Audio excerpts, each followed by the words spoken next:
I am Sango Nsaluba, the founder of, the chairman of WZ Capital. I've been in business for over 30 years now. And in my reflection of what contribution one can make as South Africa celebrates or commemorates the 40 years since 1976 period, I then say we need all of us to do something which must empower the young people.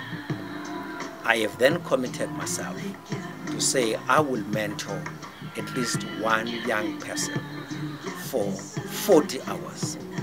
I therefore put out a challenge to all South Africans from all walks of life, from religious leaders, business people, government people, civil society, do also commit under the banner of the #40 challenge what they will be doing for the young people of this country.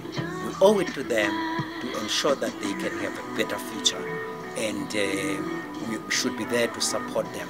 I call upon all of us to take up the challenge as I have done and make sure that we can support the young people.